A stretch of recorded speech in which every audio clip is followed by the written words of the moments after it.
Hey guys, what is going on? Welcome back to my channel. And for today, since some of you have been asking me, how is Tier 3 Storm doing, especially against other world bosses? So today we are going to be testing her out against few world bosses, of course not all the world bosses. So we are going to be testing her out against Cull Obsidian, Corvus, and perhaps another Ebony more content. So we are not going to be trying her out against Proxima or Thanos because first of all she is a blast out character and she is an energy based attacker, so she won't have any advantage when it comes to fighting against Proxima, so keep that in mind.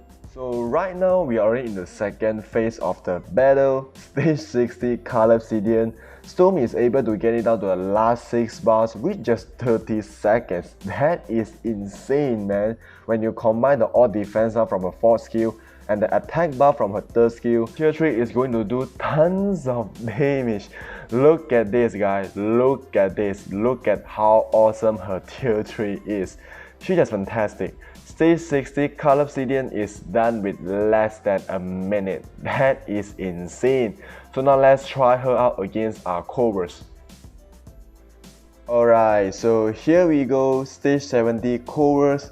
Guys, Tier 3 Storm is just insane. She destroyed Cull Obsidian completely, even with just an obelisk. Yeah. I don't have any of the CTP on my Storm. In fact, I'm actually rocking with an obelisk. 200% damage proc with lightning damage and critical damage, and we'll talk about her build in a while once we finish all of this run. Yeah, obviously her Tier 3 skill got interrupted by the phase transition here, but it's okay. Okay, here we go, 3, 4 and hit the 5. Yeah, we missed a proc again. This is a problem with Storm. Most of the time, you are going to miss the proc on her 5th skill. If you were playing with the normal damage proc obelisk, that is because her 3rd skill and her 4th skill can trigger the proc super easy. So all you need to do here is to make sure you are able to get the full damage proc on her Tier 3 skill. That is the most important thing. Most of the time, you are going to rely on her Tier 3 skill because the damage from her Tier 3 skill is just insane. It's freaking powerful, as you can see right over here. Whereas the rest of the skill is not really doing a lot of damage unless you are using a rage or a judgment. That is a different case, but with a damage proc obelisk, most of the time you need to be making sure you can land the proc on her Tier 3 skill. Then should be fine even though you are using a damage proc on Storm, so those things like a CTP of energy or CTP of destruction is going to be the same as a damage proc obelisk. So if you ask me whether a CTP of energy or a CTP of destruction or a normal damage proc obelisk works for Storm or not, I would say a big yes. If you're a budget player, don't have a lot of rage or judgment to be spent on Storm, it's okay. A damage proc still works for Storm, as you can see right over here. Storm is just fantastic. With her Tier 3, I think it shouldn't be a problem for Storm to actually clear this run.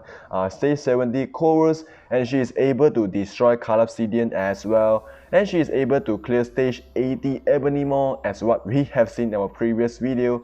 All of this run we did with a damage proc. So yeah, a damage proc definitely works for Storm. Stage 70 Corvus, we did it with less than 3 minutes. That is awesome.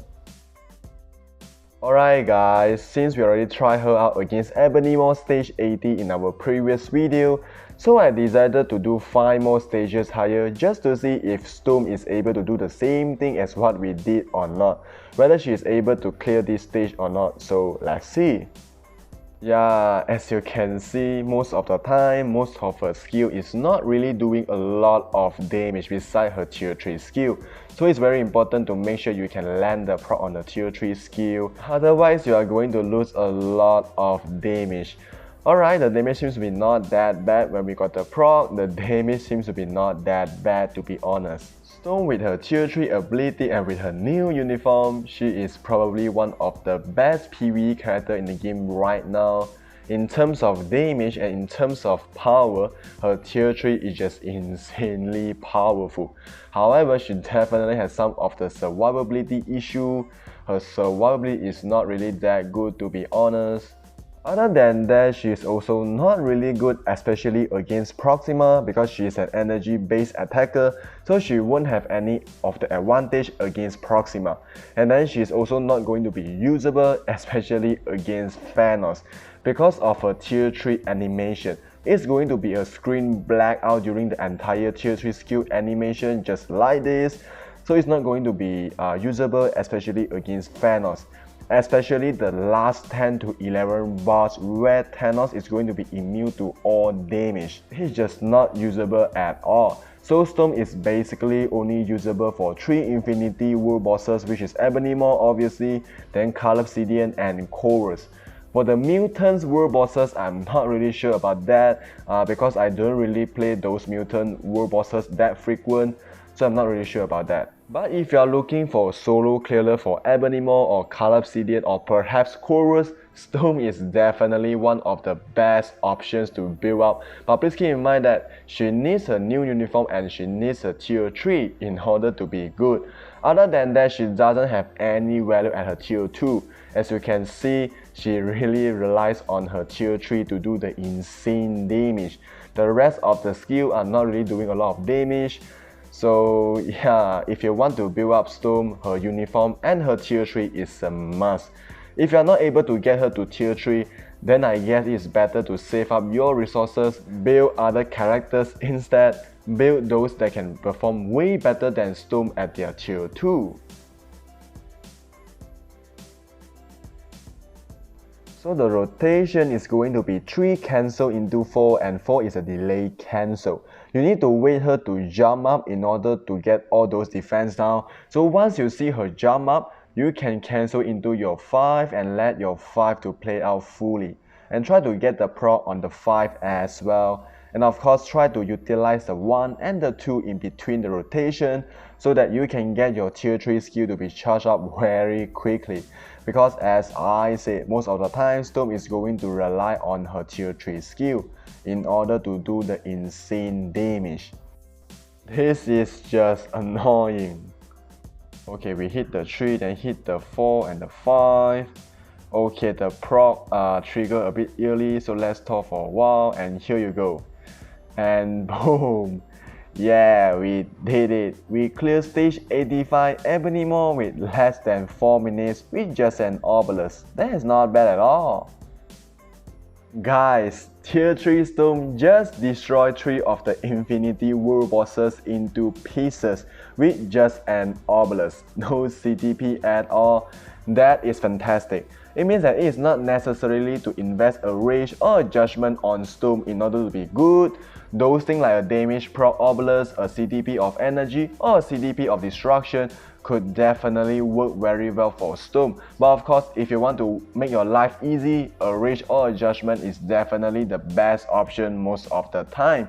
But if you are a low spender, if you are looking for a budget build, an obelisk or a CTP of energy is not a bad choice either. So before we call it a day, so let's take a really quick look at the rest of my build. So this is how her stat looks like: max critical damage, max ignore defense and max cooldown. And the gears are all 25 and there's no Odin's blessing on my gear. There's only some of the 5-star energy attack and critical damage Uru. ISO set is Power Angry Hawk ISO set here. And then the uniform is a heroic level with some of the energy attack and ignore defense. So that is how I build up my Storm. Alright guys, so I hope you enjoyed this video and don't forget to subscribe to the channel and hit the bell. And thank you for watching and I will see you in the next video. Take care.